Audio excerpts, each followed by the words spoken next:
Okay, so just looking back a little bit, Jenny, you've obviously done a lot of cross country in the last week. Was that always the plan for 2018-19? I think so. We kind of wanted to use the winter season as a good opportunity to kind of build some strength and consistency, which I haven't really had for the last couple of years through injury. So yeah, using the cross country season really to, be involved in races and race, but also get some strength. And obviously you went to Liverpool, didn't perhaps perform as you'd hoped there, which meant you didn't go to Europe. Obviously a bit of a disappointment, I imagine, but then I guess it's fired you up for what's happened since Christmas. Definitely, I kind of wanted to try and get on that team in Liverpool, and I was a bit disappointed not to make it. But we kind of refocused the goals after that, and kind of put all our energy into going into Loughborough, and it all worked out in the end.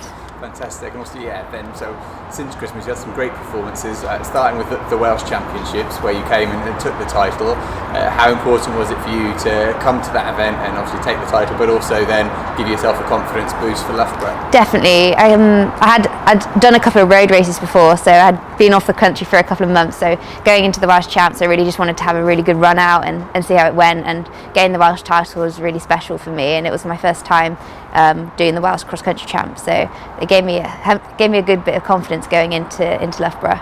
And then obviously Loughborough, a fantastic performance, a British title. You didn't go with the initial sort of early pace, but you obviously backed yourself to sort of pull it back in the last lap. How were you feeling going into that last lap? Yeah, I was running and I felt really comfortable, and I was aware it was the first time I'd done 10k on the cross country, so I kind of wanted to get to 8k and still feel like I was in control, and I think everyone was kind of going into the unknown a little after that, so I got to 2k to go and I just felt like I was clawing her back a little bit, so going into the final 250 metres, she went past, just didn't want to look back. And obviously coming over the smile, we saw that coming over the line, we saw that lovely big smile of yours. How much of that was knowing that you first of all won the title, but also knowing that you'd secured that world cross country place? Oh, it was a bit of both really. Getting on the team was the big goal, and so that was mainly the reason for the smile, but you go into every race wanting to get a win, and so to be able to do that was the first time I'd had such a strong performance on the cross country. So I saw on social media afterwards you said that you felt it was one of the first times in a race that you'd really sort of just nailed it, I guess, the whole way through. That must have been really definitely it's really nice when it all comes together, and I'd discussed with Chris before what we were going to do, and I usually don't always go with the plan, so to actually get it all correct and right on the day, that was really important. Fantastic. I'm obviously looking forward now to Aarhus in just a couple of weeks' time, really.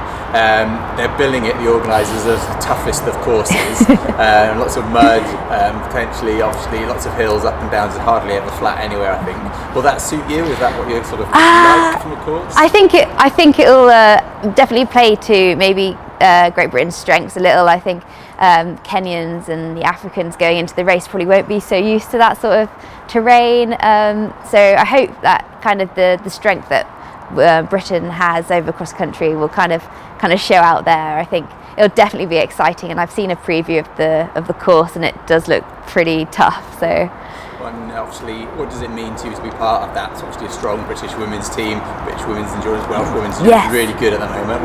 How excited are you to kind of that? So excited. I mean, I'm surrounded by so many talented females, so to try and get amongst that, and it's a really hard thing to do. There's so many strong girls out there, so I really feel like we're going there with a shot to perform as well, really well, and hopefully get close to a team medal. Fantastic. Well, all the very best for that. And then beyond Aarhus, what's kind of next? Are you straight onto track, or what's the plan? The plan is that Welsh Athletics are supporting us to go out to Albuquerque for a month of altitude training. So I'm pretty much on a plane as soon as we get back from the World Cross. So we're going out there and then flying into Peyton Jordan, and we'll do the 10k there to try and run as close to Doha standard as possible. So further forward, is Doha kind of the goal for this year? I think World Student Games is probably the bigger one for me, just because I feel like going there, I went 2 years ago and I came 5th, so I'd kind of like to go back and get as close to a medal as I can, and I feel this year that's probably a more realistic goal than aiming for the World Champs.